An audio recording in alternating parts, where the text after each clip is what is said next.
Halo rekan-rekan sekalian yang terkasih di dalam Yesus Kristus. Hari ini kita bertemu kembali dan kita mau belajar merenungkan firman Tuhan dari Lukas 4 ayat 16 sampai 30 dengan perikop Yesus ditolak di Nazaret. Rekan-rekan sekalian bisa membaca nanti dengan detail ayat-ayat tersebut ya. Tentu teman-teman sudah mengenal, sudah pernah membaca ataupun juga sudah mengenal tentang peristiwa ini, yaitu di mana Yesus datang ke Nazaret, tempat dia dibesarkan. Yesus masuk rumah ibadat dan membaca kitab Yesaya yang diberikan kepadanya, yaitu Yesaya 61 ayat 1 dan 2 khususnya. Dan di dalam Lukas 4 ayat 18-19 dikatakan, Roh Tuhan ada padaku, oleh sebab ia telah mengurapi aku untuk menyampaikan kabar baik kepada orang-orang miskin, dan ia telah mengutus aku untuk memberitakan pembebasan kepada orang-orang tawanan dan penglihatan bagi orang-orang buta, untuk membebaskan orang-orang yang tertindas, untuk memberitakan tahun rahmat Tuhan telah datang. Yesus menyatakan bahwa dia adalah penggenapan dari apa yang tertulis dalam kitab Yesaya yang dibacanya tersebut. Ya, kita bisa baca di ayat 21. Semua orang di dalam rumah ibadat tersebut takjub dengan kata-kata indah yang diucapkannya. Tetapi mereka tidak percaya. Bagaimana mungkin ini terjadi? Bukankah dia itu anak Yusuf, si tukang kayu? Namun, setelah tambahan penjelasannya Yesus tentang penggenapan tersebut yang dinyatakan di ayat 23-27, maka dikatakan situ, semua orang dalam rumah ibadat tersebut marah dan menghalau dia keluar dari rumah ibadat, bahkan sampai ke tebing untuk menjatuhkan dia. Namun karena belum waktunya, maka dia bisa pergi dari situ. Ya, di situ dikatakan dia bisa pergi dari situ.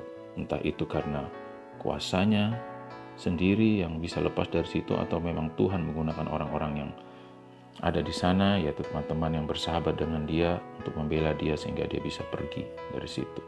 Nah, satu pelajaran yang saya dapat dari pembacaan di sini adalah bahwa banyak orang gagal pandang dan gagal paham siapa sesungguhnya Yesus itu. Nah, konsekuensinya kita tahu bahwa bila tidak menerima Yesus, tidak menerima keselamatan. Nah, orang-orang di Nazaret itu adalah orang-orang yang hidup bersama Yesus cukup lama, ya kan? Karena ya dia hidup di sana sejak kecil sampai dewasa. Saat dia kembali ke Nazaret itu, dia bertemu dengan orang-orang yang pasti mengenalnya dia di masa kecil dan sampai dewasanya.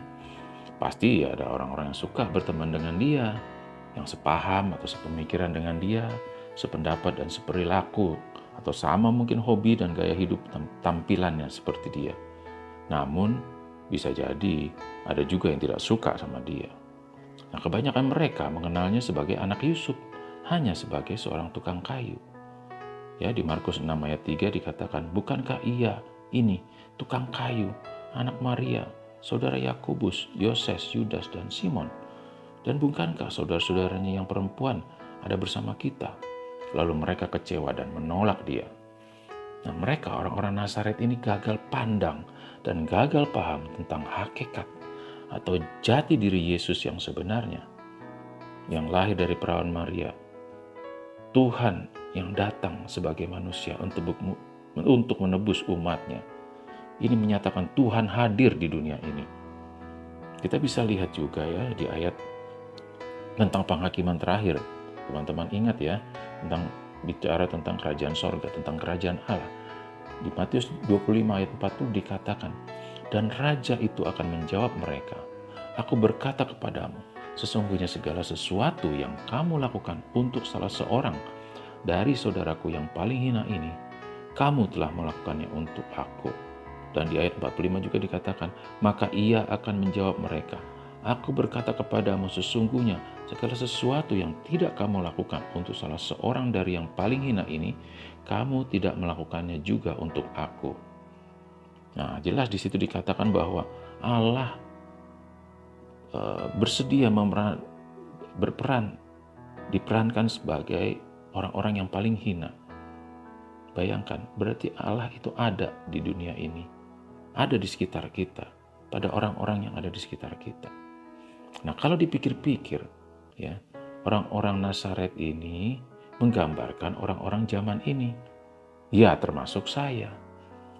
Harus diakui bahwa di dalam berelasi dengan sesama, terkadang saya sering gagal pandang dan gagal paham pada orang-orang di sekitar saya. Saya dan mungkin juga saudara yang sudah menerima anugerah keselamatan, menerima kasih karunia Allah, terkadang sering memandang muka di dalam bergaul dengan orang lain. Lebih suka ya bergaul dengan orang-orang yang sepaham, yang cocok dengan kita. Dan juga sering sebal, kesal, tidak mau atau malas bergaul, atau tidak mau menerima orang-orang yang tidak sepaham dengan kita. Bahkan terkadang kita benci kepada mereka. Kita lupa kalau pada hakikatnya orang-orang tersebut adalah juga orang-orang yang dikasihi Allah. Mengapa mereka dikasihi Allah? Karena mereka adalah orang-orang yang sama seperti kita, diciptakan oleh Allah, yang serupa dan segambar dengan Allah. Namun saat ini mereka sedang dikuasai oleh dosa. Nah, supaya kita tidak gagal dan tidak gagal pandang dan tidak gagal paham, ya mari kita bersama-sama menyadari bahwa kita yang hidup karena kasih karunia Allah ini, kita selalu butuh pertolongan Roh Kudus. Kita harus bersedia dipimpin oleh Roh Kudus. Saya meyakini bahwa kita tetap perlu atau ada bagian kita bersama dengan Roh Kudus untuk merubah watak kita untuk bisa menjadi sempurna seperti Kristus. Yaitu apa? Ya kita harus melatih watak kita. Watak yang menunjukkan nilai-nilai kerajaan Allah. Ya kasih, tulus hati, baik hati, sukacita, damai sejahtera, dan lain-lain. Sehingga kita bisa benar-benar dirasakan. Kehidupan kita, kasih kita bisa benar-benar dirasakan oleh sesama kita. Nah, berdasarkan pengalaman, ketika saya berdoa untuk minta pertolongan Tuhan, supaya lebih sabar contohnya ya, maka Tuhan tidak serta-merta menyulap hati saya, celing, sehingga saya bisa langsung jadi sabar. Tetapi malahan saya diperhadapkan kepada permasalahan yang membuat saya cenderung tidak jadi sabar. Dan ketika saya menyadari bahwa saya sedang dilatih Tuhan untuk sabar, maka dengan pertolongan Roh Kudus, saya bisa menjadi lebih sabar.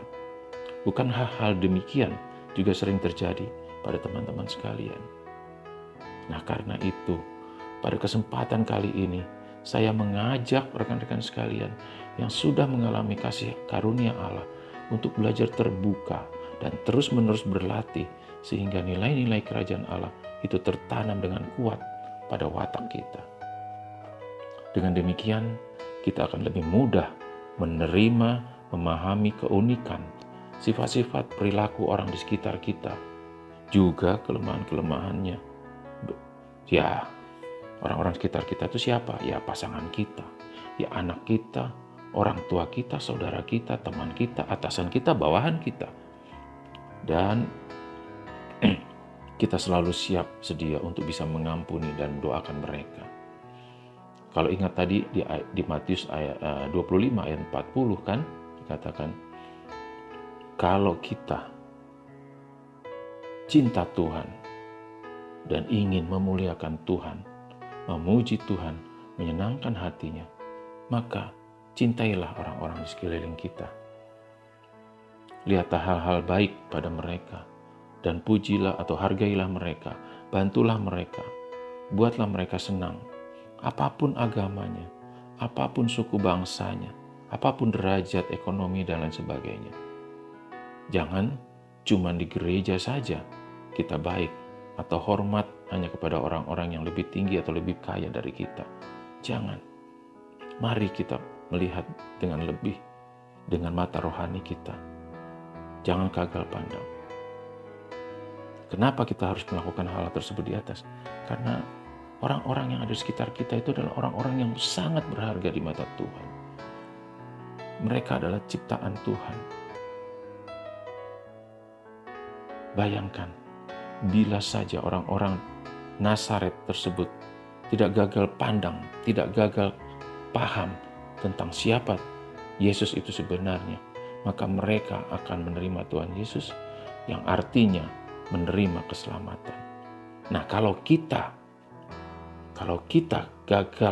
tidak gagal pandang, tidak gagal paham dengan orang-orang di sekitar kita, maka mereka pun bisa merasakan nilai-nilai kerajaan Allah, sehingga mereka bisa makin tertarik mengenal pribadi Yesus yang mengubah watak kita. Kiranya firman Tuhan ini, renungan firman Tuhan ini bisa menjadi berkat bagi kita sekalian dari hari ini dan hari-hari selanjutnya.